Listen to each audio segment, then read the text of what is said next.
Francisco, Hola, ¿cómo ¿qué tal? estás? Es un placer saludarte. Sí, no, muchas gracias, el placer es mío.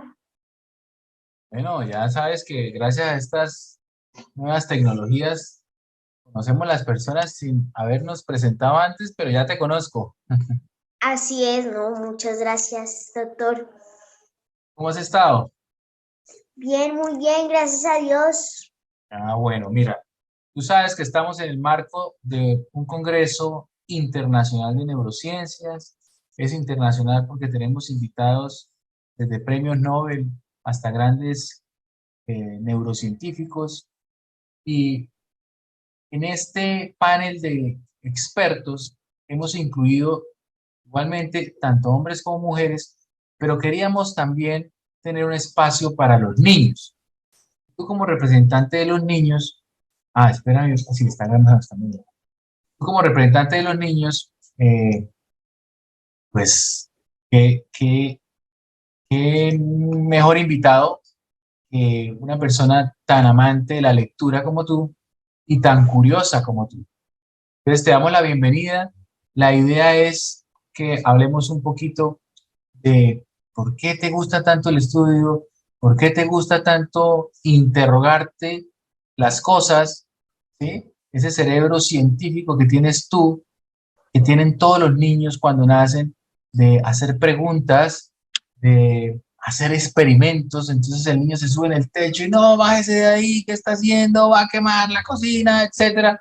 No son otra cosa que experimentos, porque cada niño lleva un gran científico y el problema es que ese gran científico muchas veces los educadores y los padres lo van mutilando para que pueda pertenecer a una sociedad en la cual ese cerebro social le impide pensar por fuera de la caja.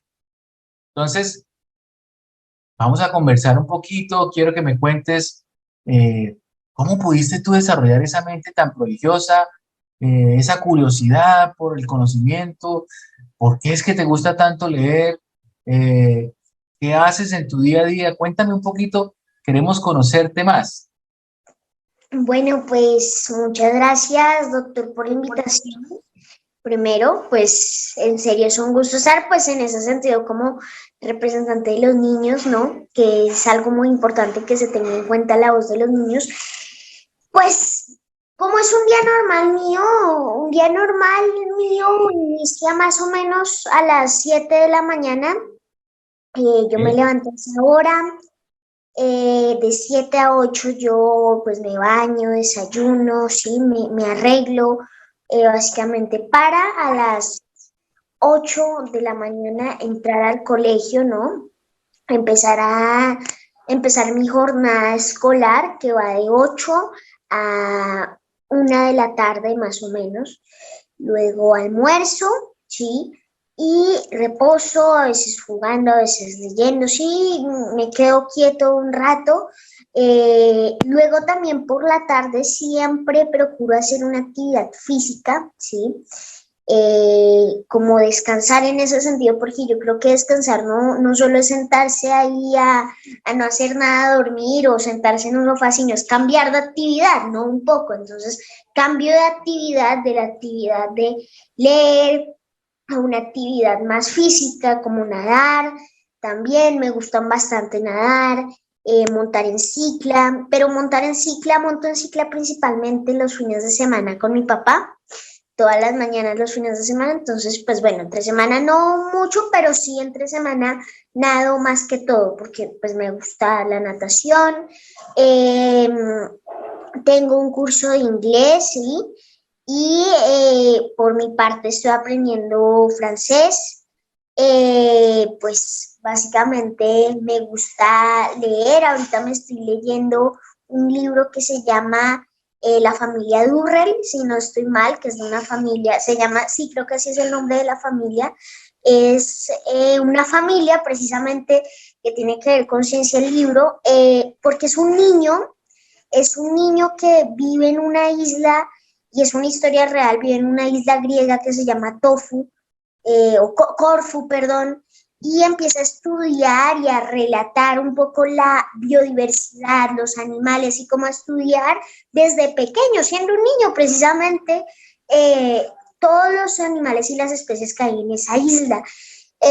Luego también a veces me invitan a este tipo de espacios o a colegios, a dar charlas y por las tardes a veces doy esas charlas y pues luego ya a veces hago actividades ya distintas, a veces dibujo, a veces también veo videos, ¿sí? Series, juego también, obviamente, claro, cómo no, para gastar tanta energía que tengo, ¿no? Hago hartas cosas en el día porque creo que uno tiene bastante energía y debe aprovecharla de alguna forma.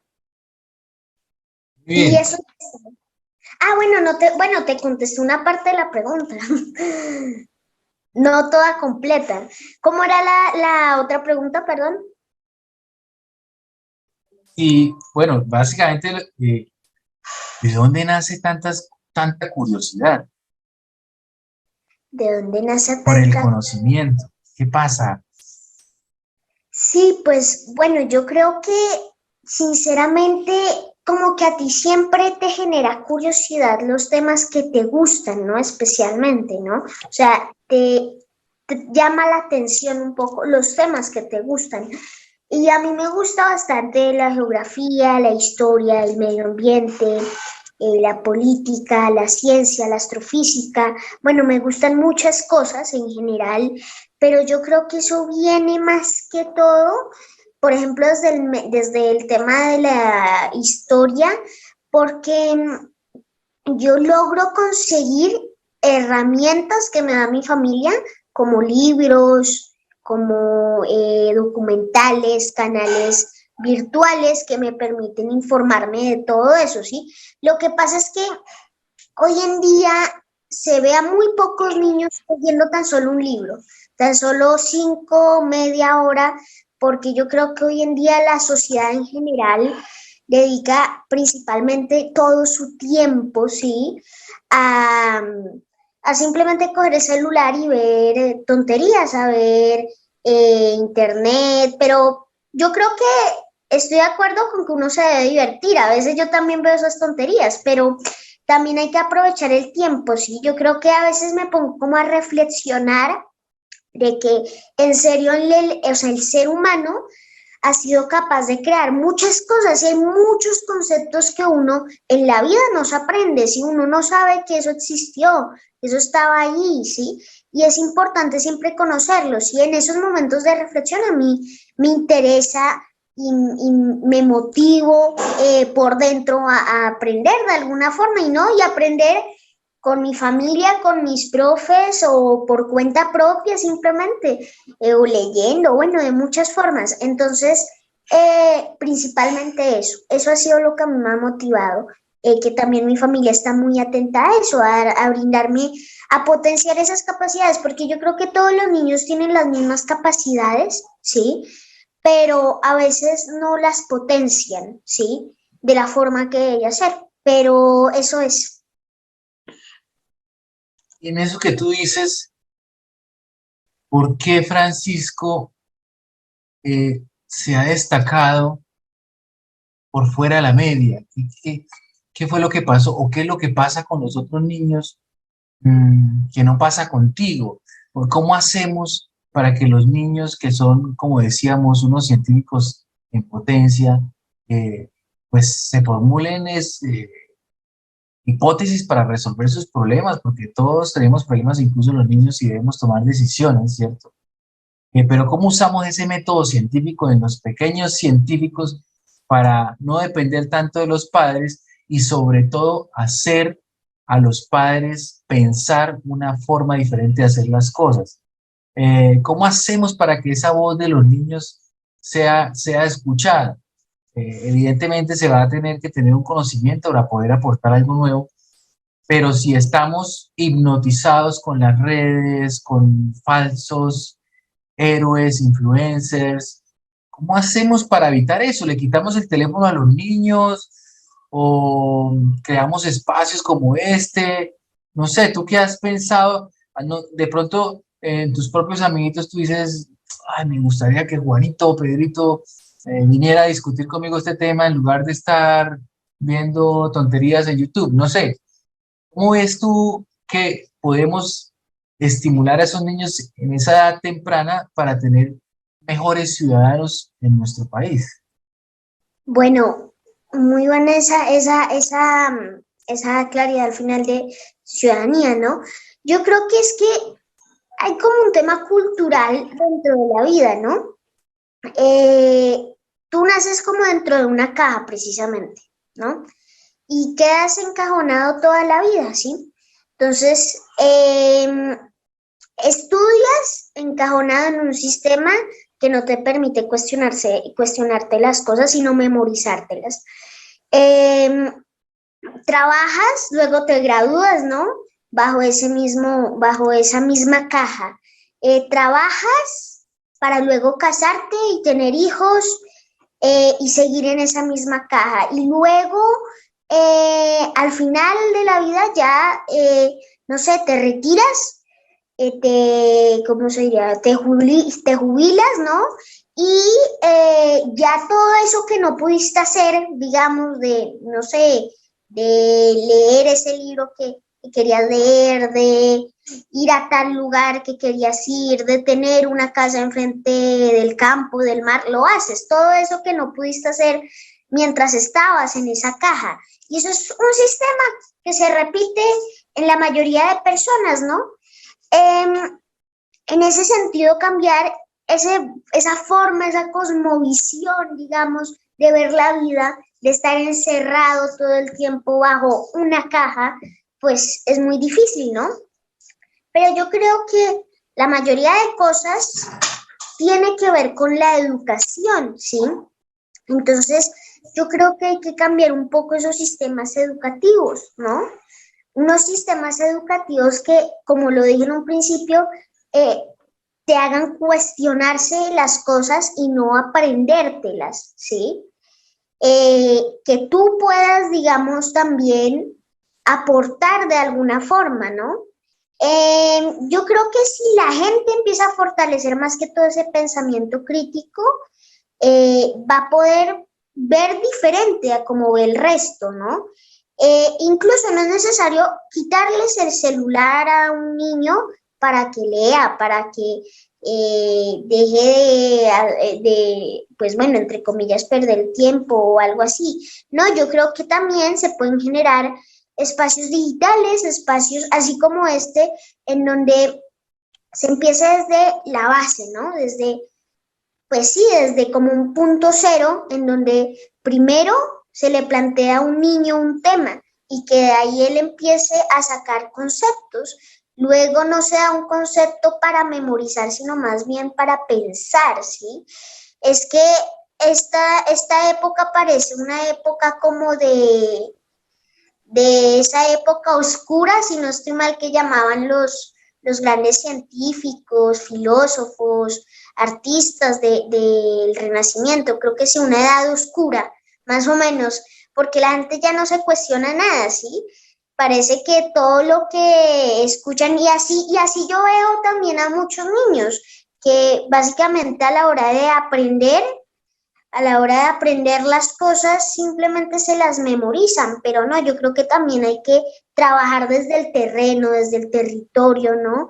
Para poder abrir los ojos y observar, ¿no? Observar todo el entorno. Si nosotros, por ejemplo, nos empezamos a cuestionar la educación, no solo desde un salón, desde un cuarto encerrados con la ventana abierta y si algo viendo un árbol al frente, y si nos planteamos más bien una educación directamente desde el campo, desde la vegetación, desde esa observación, porque así era como lo hacían los grandes científicos anteriormente, ¿no?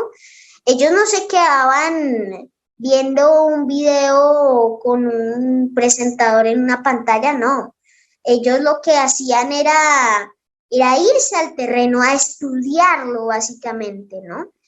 Y el terreno, pues, no solo es como como el medio ambiente, sino que es todo el entorno, ¿sí? Cómo se mueve la gente, la comunicación, los medios de transporte, ¿sí? Este es el terreno, el entorno que nos rodea, básicamente, desde mi forma de ver. Y básicamente yo creo que así lo logramos. Si nos empezamos a cuestionar las cosas, que ya lo he oído muchas veces, y además, si empezamos a estudiar más que todo desde el territorio, ¿sí? No desde una imagen, ¿sí? O sea, nosotros vivimos en el segundo país más biodiverso del planeta, ¿sí? Y también el primero más biodiverso por metro cúbico. Y mientras nos quedamos en un salón, mientras podríamos estar afuera observando esa biodiversidad, viendo lo que nos rodea, pues estamos perdiendo el potencial de muchas personas y de muchos niños más que todo. Pero además también crear como espacios que permitan entender y comprender las cosas de forma más fácil, ¿no? Y más que todo de forma diferente, ¿no? ¿Por qué digo esto? Porque sinceramente yo creo que dentro de la educación convencional, los adultos en general toda la vida, como lo dijiste, nos tratan como de imponer un lenguaje, de imponer una forma de ver el mundo, de ese misma repetición de vida, ¿no? De que uno está siempre en una caja y no, yo creo que los niños tenemos una forma muy bonita de ver el mundo, diferente, distinta, y por eso hay que enseñar también a aceptar la diversidad, aceptar otras formas de ver, otras ideas, ¿no? Porque qué tal que algunas ideas estén equivocadas, que otras no, ¿no? Y yo creo que simplemente sería eso. A veces te pasa que estás en el salón de clase y sientes que estás perdiendo el tiempo, que te gustaría estar afuera. Yo no lo hago en el salón de clases, sino cuando me pongo a hacer las tareas. Sí, que el Muchas profesor, tareas. sí, claro, a mí me dejan tareas siempre, pero bueno, no todos los días, pero regularmente sí.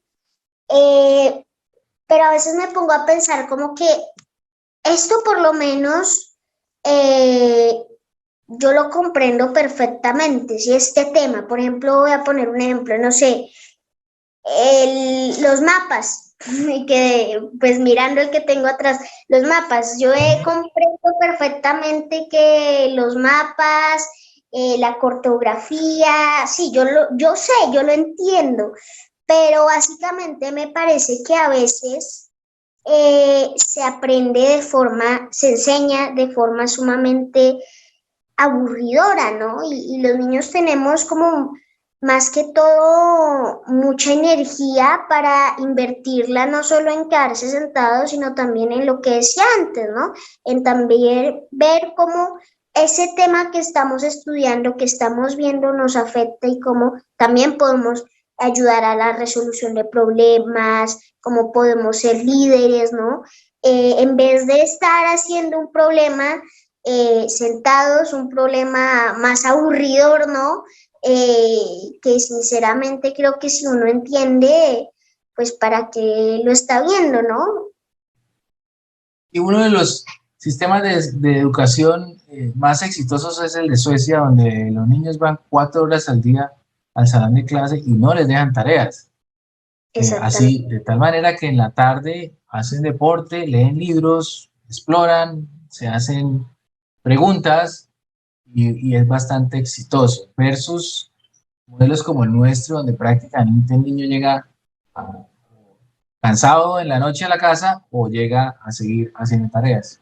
Claro, y voy a decir una cosa, sinceramente creo que ese sistema como tan aburridor, ¿no? O sea, ese sistema de nosotros genera que los niños crean que ir al colegio es aburridor, ¿no? Entonces, cuando no hay clase, todos lo celebran. Cuando, digamos, hay tiempo libre, pues también todos lo celebran y se sienten felices. Pero lo que hay que hacer es crear precisamente modelos como ese, que creo que tampoco hay exámenes porque básicamente dejan más bien proyectos en equipo. Ahora también, el colegio también debe hacer eso, la educación debería hacer eso. enseñar valores básicos como trabajar en equipo, la solidaridad, la empatía, ¿no? Y eso es reflejado precisamente en actividades, proyectos, ¿no? Pero si se genera una educación de calidad buena, que básicamente sea divertida también, pues yo creo que va a incentivar un poco más a que los niños puedan dedicarse también por las tardes en su tiempo libre a hacer otras actividades que no solo sea pues ver el celular, sino que también como la clase fue divertida, interesante, curiosa, investigar de la clase, investigar del tema, ¿sí? Y así generar como un pensamiento más crítico. Me gustaría saber cómo es la relación tuya con tus padres respecto a que de pronto ellos se sientan que tienen un genio en la casa y que les debate todas las decisiones o los interroga sobre muchas cosas. No sé, me gustaría saber un poco sobre eso. Pues bueno, no, ellos yo creo que muy orgullosos y ellos siempre me dicen que yo exprese siempre lo que sienta, ¿sí? Cuando vea que pues uno debe intervenir, ¿no? Que uno debe preguntar, que uno debería informarse, ¿no? Sin pena y sin miedo, ¿no? Ellos yo creo que han sido incluso los que también juegan un papel importante en ese sentido porque me han incentivado bastante eso, a hablar, pues básicamente también aprender, eh, a no tragar entero, por decirlo de alguna forma, ¿no? A no creérselo todo y más bien también a cuestionarse las cosas. ¿Tienes más amigos adultos que niños o cómo funciona eso? ¿Algún amiguito te aburre porque no habla algo interesante o eso no pasa? No, no, no, pues también yo soy, digamos, entre comillas, como así bien interesado por esos temas de ciencia, de geografía, de ambiente, pero también me interesan otros temas. También gasto harto tiempo jugando, viendo videos, hablando de esos mismos temas, ¿no? Pero no, sí, yo creo que tengo amigos de los dos lados de igual forma, ¿no? Fantástico. Bueno, cuéntame un poquito. Yo veo que ahí tienes un oso panda. ¿Te gusta? ¿Cuál es tu animal preferido? ¿Tienes una sensibilidad especial por los animales? Supongo porque la tienes por el planeta. Sí, claro, pues bueno, este es así es un gorro de oso panda, pero mi animal favorito realmente es el oso de anteojos, ¿sí? Que es el único oso que hay en América Latina, es el mamífero, si no estoy mal, más grande de América Latina y es muy bonito también, muy tierno. Está en Colombia y sinceramente como que a uno siempre le gustan esos animales bien, bien, bien lejanos, pero el mío, mi favorito, que es el oso de anteojos, estoy en una disputa, en un problema porque estoy viendo, porque también es muy bonito y muy curioso y único. Además, bueno, el oso de anteojos también es único, ¿no? Pero está en Sudamérica, no en Latinoamérica, en Sudamérica. Estoy entre la disputa por el oso de anteojos y el ajolote, que el ajolote es muy bonito, es, no sé, como un reptil, creo que sí, es un reptil, y es muy bonito, muy tierno, pero solo está en México y está en peligro de extinción, aunque los anteojos sí está en más países, pero solo en Sudamérica y también está en peligro de extinción. Los dos me parecen sumamente bonitos e interesantes porque el ajolote es un reptil único, pero el oso de anteojos más, bueno, no sé, es que es una discusión ahí difícil. Bueno, cuéntame un poquito sobre el calentamiento global, de dónde nace esa iniciativa de alzar la voz para pedir que pongamos cuidado, pues estamos destruyendo el planeta y solo tenemos uno. Así es, pues no, esa iniciativa nace a partir precisamente de eso, de que pues yo como tal desde pequeño, yo creo que a uno siempre le dan una educación como, sí, una educación básica, digámoslo de esa forma, respecto al cuidado de los animales, al cuidado del medio ambiente, pero además de esa educación que yo recibí en mi casa y en mi colegio, también, obviamente, digamos, mi familia siempre me incentivó bastante el tema animalista, ¿no? Más que todo, yo inicié así por el animalismo, por el activismo en defensa de la vida de los animales. ¿Y por qué? Pues porque ellos también defienden y defendían en ese momento las causas antitaurinas, principalmente en contra del testo animal y demás. Y pues básicamente así inició todo, así inició mi activismo en defensa de la vida.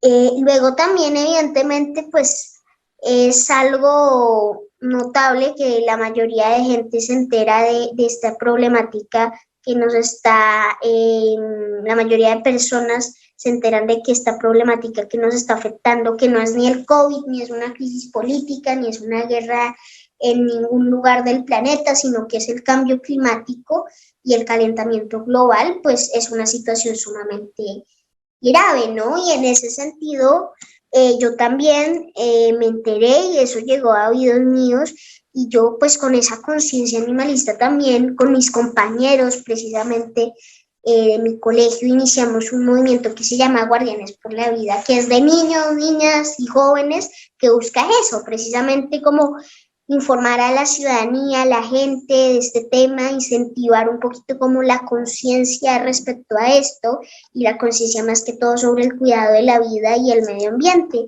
Y así nace Guardianes por la Vida con ese objetivo de, pues principalmente trabajar por los objetivos de desarrollo sostenible, la mitigación y adaptación al cambio climático, pues esto es una crisis global que se llega a comparar con la crisis de, bueno, con la Segunda Guerra Mundial prácticamente, ¿no? O sea, es algo que puede precisamente extinguir a nuestra especie, ¿no?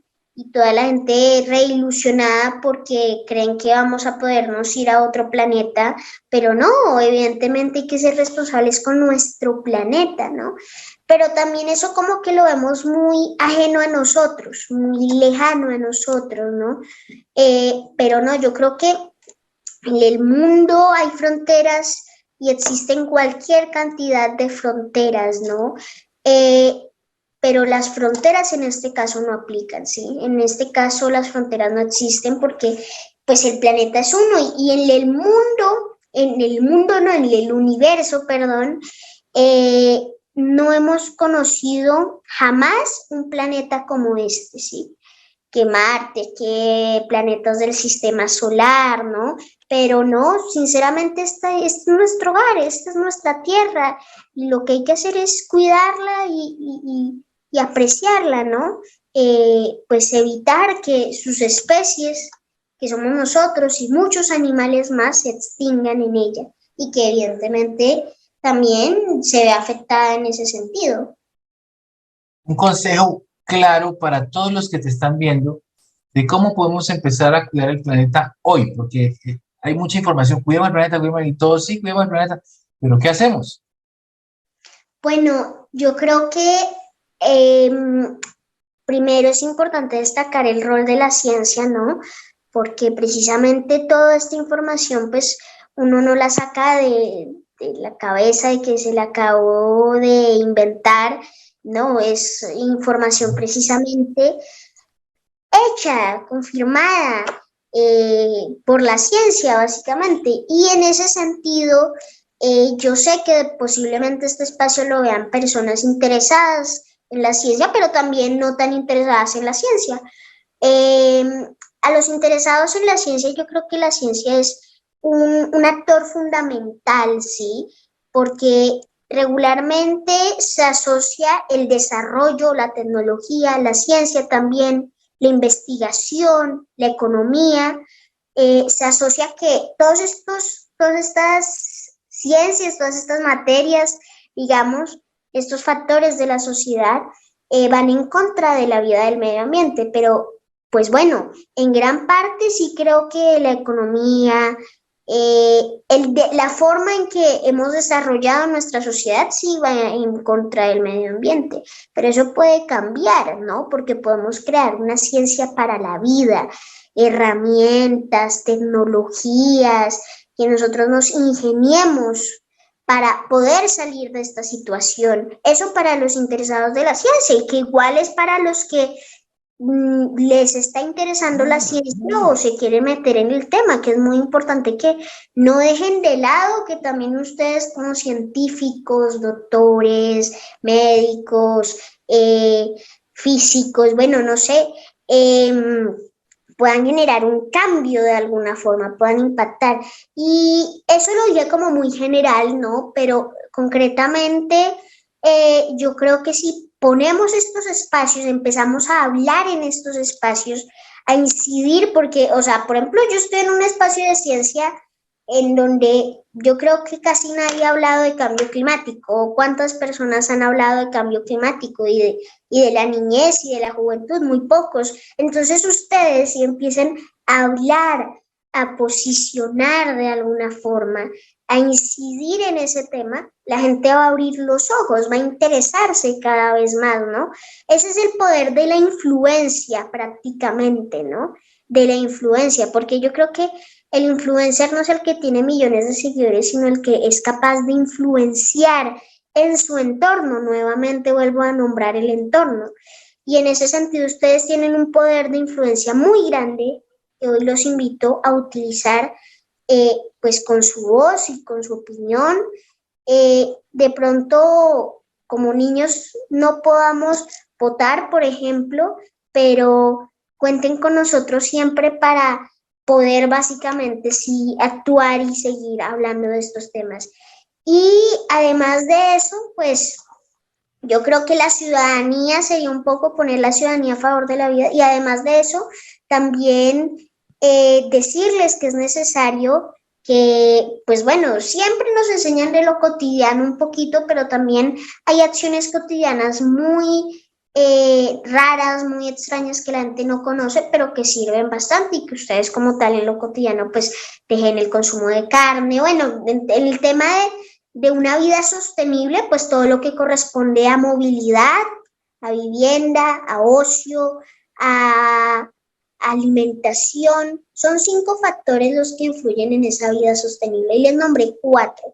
Y pues también hay muchos más, pero ténganlos en cuenta, la alimentación, la movilidad, ¿no? Que si podemos caminar, que si podemos montar cicla, pero bueno, yo creo que este es un espacio muy importante para reducirlo a eso.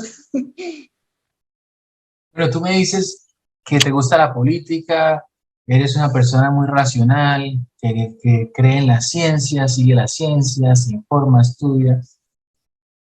¿No te da un poquito de comezón ver un noticiero, ver un político mintiendo, una mala planeación, la falta de lectura que tiene nuestro país, el pensar, como decías tú, que el estudio es un castigo y no un privilegio, o que haya niños que no tengan acceso a la educación? A mí me parece que tú puedes ser uno de esos cerebros fugados que en algún momento dice, yo me voy para otro lado y ustedes arréglenselas, porque es que para poder cambiar un país como el nuestro se necesitarán cientos de años. En un tiempo de vida no alcanzamos a lograrlo. ¿Cómo eres tú como colombiano y nosotros afortunados de que tu cerebro haya nacido en nuestro país? ¿Cómo haces tú para ver noticias, oír mentiras, la pseudociencia, tantos mitos? En Colombia se creen brujas, mejor dicho, ¿cómo hacemos para enamorar a las personas hacia la lectura, la ciencia, la búsqueda de la verdad, si lo más fácil es creer en mitos?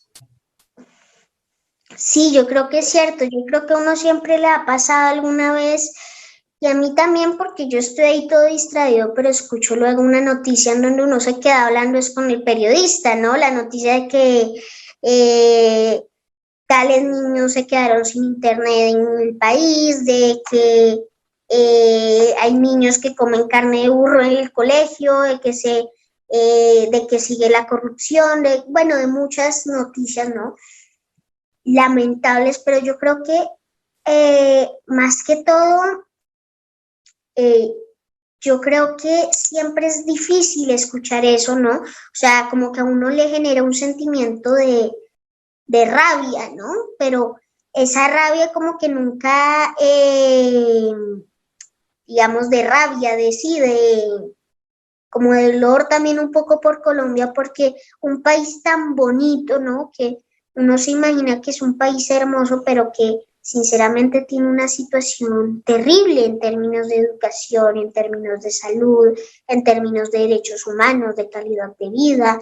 Pero yo creo que, y hoy lo digo enfrente de ustedes, básicamente yo como tal en esto, en el medio ambiente y en la defensa de esas causas como la educación, esa injusticia que es tan lamentable, tan horrible en el país y en el mundo, creo que hay que terminar con ella. Yo creo que eso hace parte de la sociedad, es la condición humana, pero mi objetivo en la vida va a ser eso, siempre trabajar por esas causas de alguna forma desde donde yo lo pueda hacer y, y en todo momento, ¿no? Y pues ya lo estoy haciendo con 12 años, entonces espero que luego ese objetivo nunca lo pierda y siempre siga adelante con él.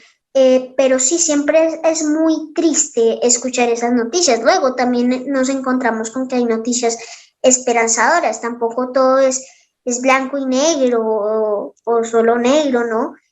También hay noticias que nos dan esperanza, pero tristemente esto parece el apocalipsis, mejor dicho, hay guerras por todos lados, golpes de Estado, dictaduras, crisis sociales, problemas ambientales, problemas políticos, problemas económicos, problemas sanitarios.